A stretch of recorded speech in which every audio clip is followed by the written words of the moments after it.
Hey guys, how's it going? Hope you're doing well. My name is Crown, and today I'm going to read you some very interesting stories that I hope that you're gonna love. And now, without further ado, let's go!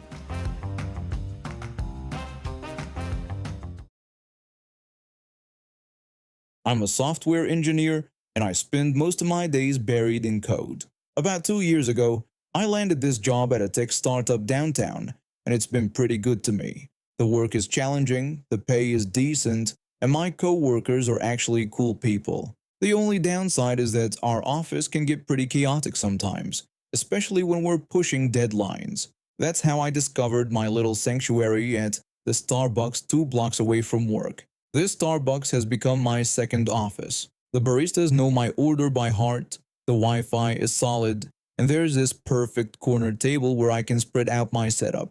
I've been going there almost daily for the past year and a half, and I've even made friends with some of the staff. It's become routine. Grab my usual large cold brew, set up my laptop, and code in peace for a few hours. Sometimes my co-workers join me there for informal meetings or just to hang out after work. My laptop is my pride and joy. I saved up for months to buy this gaming laptop because I needed something powerful enough to handle both my work projects and my personal coding experiments. It wasn't cheap, but it was worth every penny. The thing runs like a dream, handles heavy development environments without breaking a sweat, and yes, it can run games too, though I rarely have time for that. So there I was last Tuesday, sitting at my usual spot, working on a database optimization problem. I had my headphones on, completely absorbed in my code, when I noticed some movement near the entrance. A woman walked in with her kid, maybe around 8 or 9 years old. The kid immediately zeroed in on my setup and started walking over. I pulled off my headphones and looked up when the kid asked what I was doing. The kid seemed curious, not hostile, so I figured I'd be polite and told him I was working. The kid thought it was cool and wanted to know if the laptop could play Fortnite. Honestly, it was a fair question. The laptop does look pretty gaming-oriented with its sleek design and RGB keyboard lighting. I said that yes, it could run the game. That's when his eyes lit up like Christmas morning. He got super excited and asked if he could play Fortnite on it right then and there. Now, I'm not great with kids, but I tried to be nice about it. I apologized and told him I had work to do so he couldn't use it. Big mistake. The kid instantly shifted from excitement to rage and started screaming at the top of his lungs that I wasn't letting him play Fortnite and calling for his mommy. Every single person in the coffee shop turned to look at us. I felt my face getting hot with embarrassment. The baristas behind the counter stopped what they were doing. Even people with headphones were pulling them off to see what was happening. That's when Karen, and trust me, she was definitely a Karen, came walking over like she owned the place. She demanded to know how I dared to deny her child's enjoyment. I tried to stay calm and reasonable, explaining that I had simply told her son that he couldn't play on my laptop. Karen wasn't having it. She yelled that her little angel deserved to play whatever game he wanted, and that her husband was a lawyer. Of course he is, I thought. They always are. I told her that I didn't care what her husband did for a living, and that I wasn't going to give her my laptop. The kid started up again, even louder this time, whining that he wanted to play. Karen escalated further, threatening to call the cops on me if I didn't hand over the laptop. That's when one of the baristas, this really nice guy who always remembers my order, stepped in. He told Karen that she needed to leave the building. Karen was having none of it. Her voice got even louder as she said that she wouldn't leave until she got the laptop. Then she called me a little brat and said I didn't deserve such a fancy machine. Did she just call me a brat? I'm 23 years old, working a full-time job and paying my own bills. That really got under my skin. I pointed out that she was screaming and mentioned that I was surprised her husband hadn't gotten a divorce yet. I probably shouldn't have said that, but I was getting pretty fed up. Karen got red in the face, and I could see the veins popping out on her forehead. That's when things went completely off the rails. She lunged forward and grabbed my laptop right off the table. I instinctively reached for it, trying to get it back. That's when she kicked me square in the face. I stumbled backward, and she lost her grip on the laptop. It crashed to the floor with a sickening crack. I touched my nose and my hand came away bloody. I looked down at my laptop and the screen was completely shattered. Spiderweb cracks running across what used to be a pristine display. That laptop represented months of saving, countless hours of work, and now it was destroyed because some entitled woman couldn't control her kid. I completely lost it and started yelling at her, calling her a stupid witch and threatening to call the police. Karen shot back with a racist slur, calling me fat and using a derogatory term for Indians. The whole coffee shop went dead silent. Even her kid stopped whining. I'm not even Indian. But that didn't matter. The racism was just a cherry on top of this disaster. The nice barista announced that the police had already been called and were on their way. He warned Karen not to leave the premises. I noticed another barista had quietly locked the front door. Karen was trapped, and she was starting to realize it. The barista also mentioned that everything had been caught on the security cameras, so Karen wasn't going anywhere. Karen went from red to pale in about 2 seconds.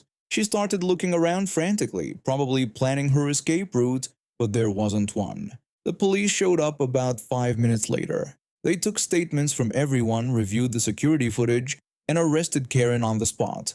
Assault, property damage, attempted theft. She was looking at serious charges.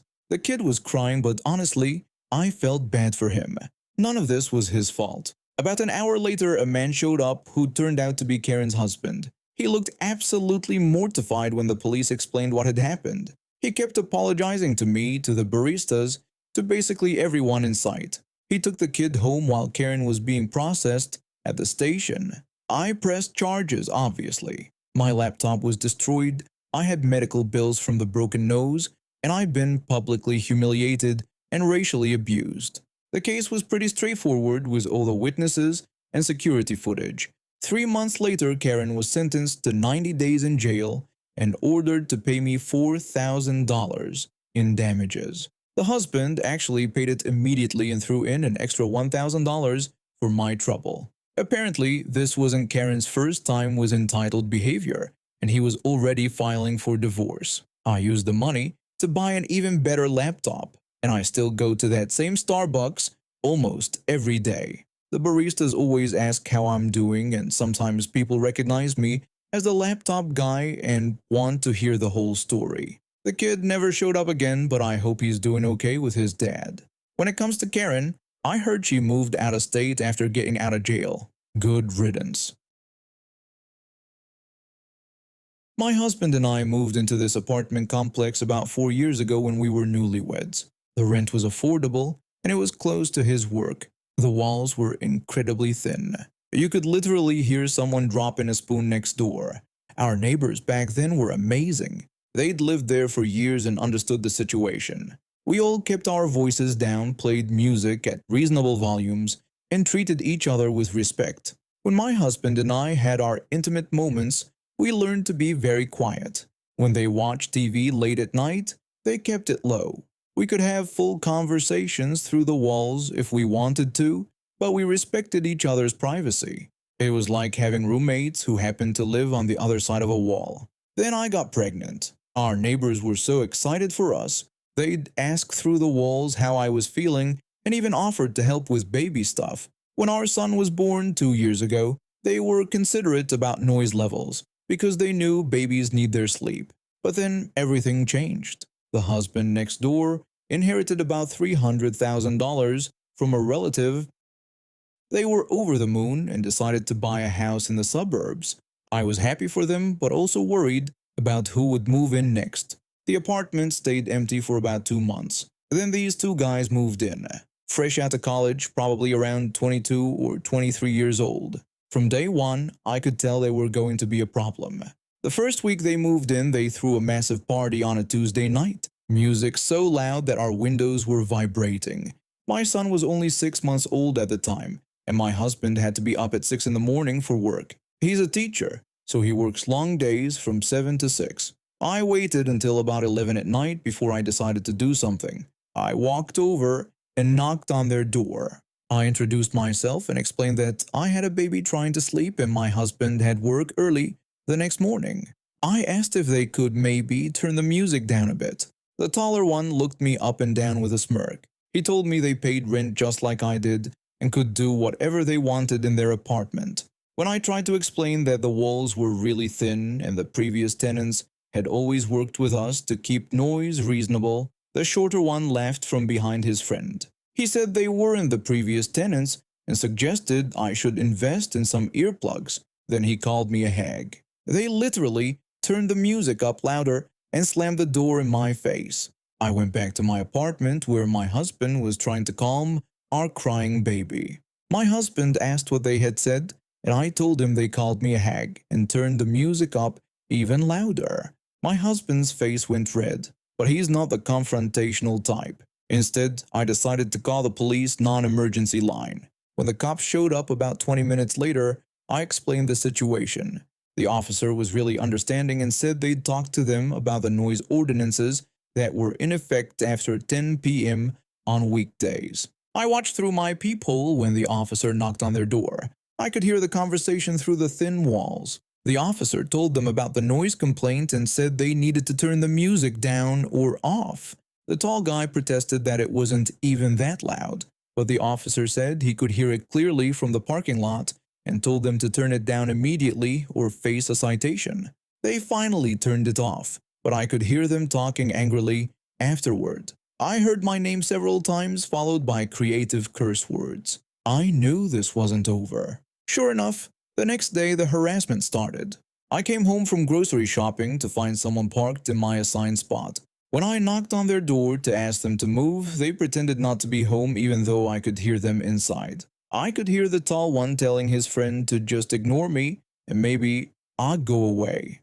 I had to park 3 blocks away and carry groceries and my baby all that distance. Then they started playing loud videos right up against our shared wall during the day.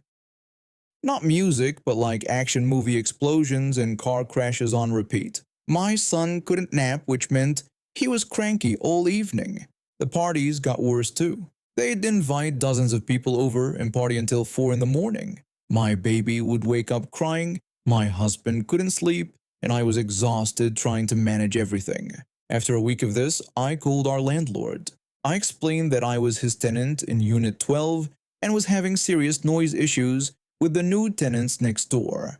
The landlord told me he didn't have time to mediate between tenants. He said they paid good rent, higher than most, and if I had a problem with them, I should handle it myself. When I tried to mention noise ordinances and lease agreements about disturbing other tenants, he said I should figure it out because he had bigger problems to deal with. Then he hung up on me. I was furious but also determined. If I had to handle it myself, then that's exactly what I'd do.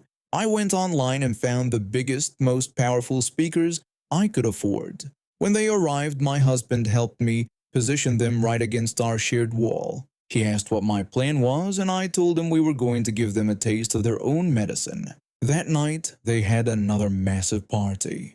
Music blasting, people yelling, the whole 9 yards. My son had learned to sleep through it by now since he was exhausted from not napping during the day. My husband and I waited.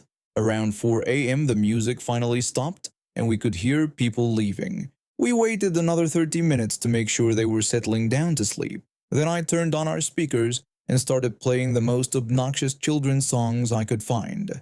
Baby Shark on repeat, The Wheels on the Bus, all at maximum volume. My son woke up and was absolutely delighted. He started clapping and singing along. My husband was grinning from ear to ear. Within minutes, there was aggressive pounding on our wall. The tall guy was yelling at us to turn that garbage off right now. I shouted back that I couldn't hear him over the music, then turned it up even louder. About an hour later, there was pounding on our front door. The tall guy was demanding that we turn off that lame kitty stuff right now, or they were calling the cops. I told him to go ahead and call them, and that we'd just do what they did and turn it up louder. And that's exactly what I did. I cranked those speakers to 11. When the police showed up, it was the same officer from before. He took one look at the situation and started laughing. He asked me to confirm that they kept us up all night with loud parties, so we were returning the favor with children's music. I told him that was about the size of it. He went next door to talk to them.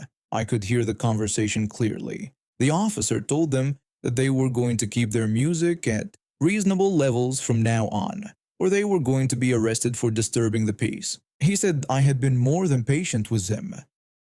The tall guy protested that I was playing annoying music too, but the officer explained that I was playing it during daytime hours after they had kept my family up all night. He told them to consider it a learning experience. You'd think that would be the end of it, but these guys were too entitled to learn their lesson.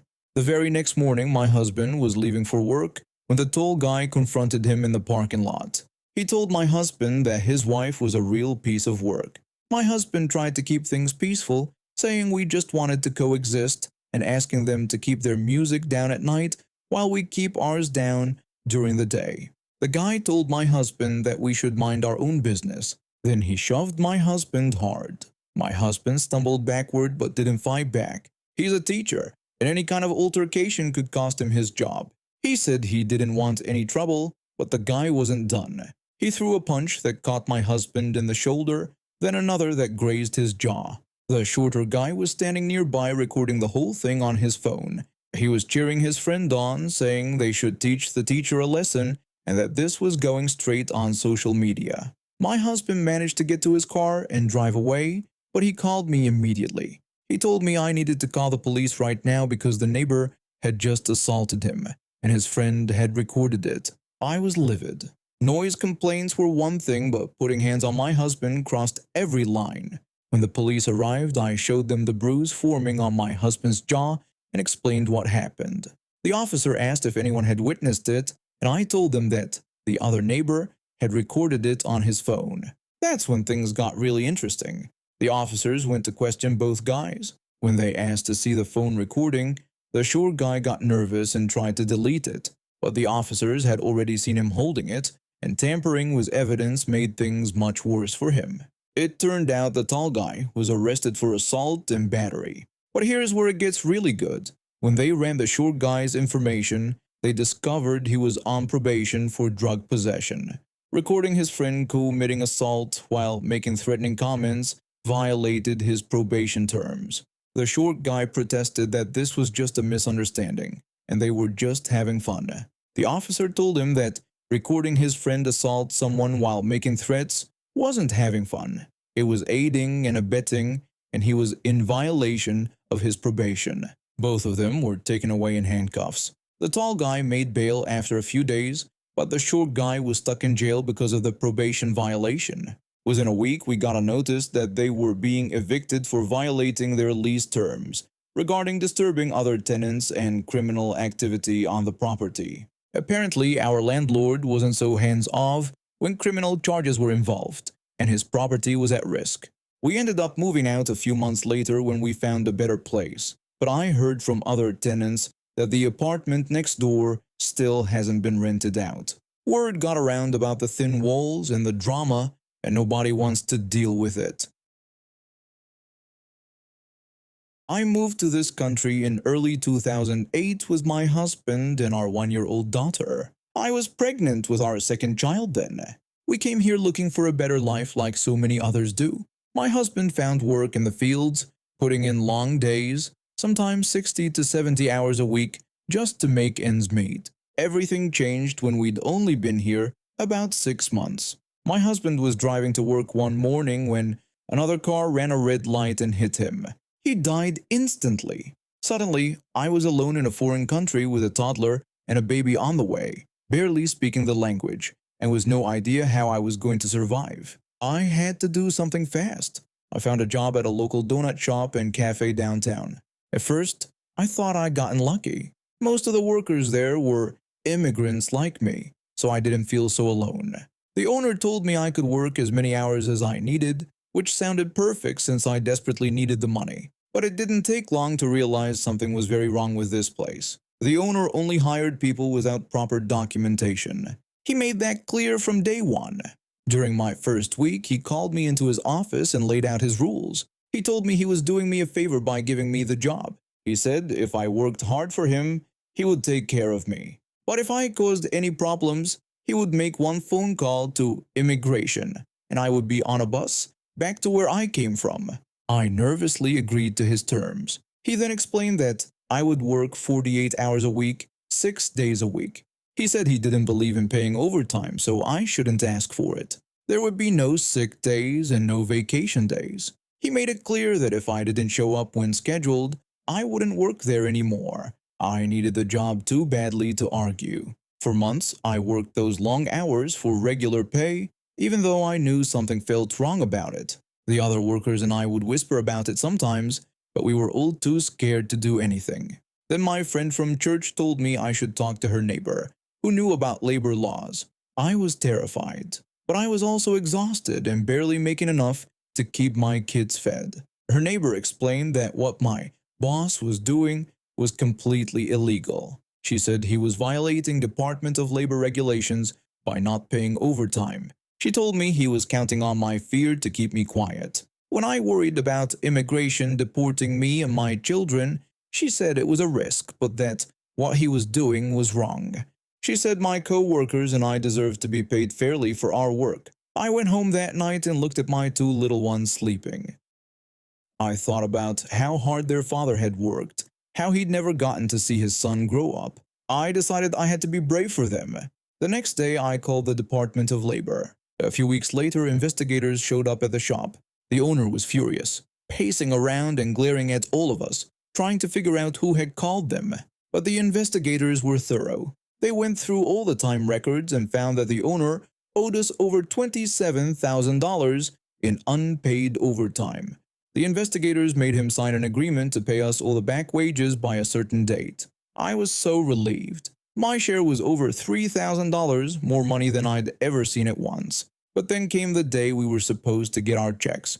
The owner called us into his office one by one. When my turn came, I was nervous but excited. He handed me my overtime check for $3,300. He then told me he needed me to sign the back of the check so he could photocopy it for the Department of Labor records. That seemed reasonable, so I signed it. He made a copy, then handed the original back to me. But then, right in front of me, he fed my check into the paper shredder. He casually said there seemed to be a problem with the check, but not to worry because he would get me another one soon. When I asked what happened to my money, he leaned forward and told me to listen carefully. He said if anyone complained to the government about this, he would make sure immigration came for all of us. He threatened that we would all be deported and our kids would end up in foster care. Then he told me to get back to work. I was shaking when I left his office. I watched as he did the same thing to every single one of my co-workers. We all stood there in shock, but nobody said anything. We were too scared. That night, I cried harder than I had since my husband died. I called my friend's neighbor sobbing. I told her how he had shredded our checks and asked what I was going to do. I explained that I needed that money for rent and food for my kids. She was furious and told me that this man was going down. She said not to worry about calling anyone myself because she would handle it. She told me she'd read about our case in the local newspaper when the Department of Labor first investigated, so she had all the information she needed. She called the state office and got transferred to the original investigators. The investigators were shocked when they heard what happened. They told her they'd never seen anything so brazen. The owner had actually sent them photocopies of the signed checks, while the real checks were sitting in pieces in his trash can. Usually, these things take forever to resolve. But apparently, what our boss did was so outrageous that the federal government moved quickly. Within 2 months, a grand jury handed down a 10-count indictment against him for fraud and willful failure to pay overtime. The charges were serious. The fraud charges alone carried up to 5 years in prison and a $250,000 fine. When his lawyer explained what he was facing, he tried to make a deal. But the prosecutors weren't interested in being lenient. At the sentencing hearing, the judge didn't hold back. He told the owner that he had exploited vulnerable workers who were already in a difficult situation. The judge said he had threatened them with deportation to cover up his crimes and showed complete contempt for the law and for basic human decency. The judge then sentenced him to 5 years in federal prison. The owner's face went white. His wife was crying in the back of the courtroom, but I felt nothing but relief. After he went to prison, his wife took over the business. She was completely different from her husband, fair, respectful, and legal. She made sure we all got our back pay plus interest. None of us were deported. We all kept our jobs. A few years later, in 2016, I became a United States citizen. I'll never forget standing in that courthouse, raising my right hand, and taking the oath. I thought about my husband and how proud he would have been. I've since remarried a wonderful man who treats my children like his own. I left the donut shop and now work as a secretary at a local company, making more money than I ever dreamed possible. My kids are doing great in school, and they're both fluent in English and Spanish. And now we have reached the end of today's stories. Thank you for watching, and see you next time.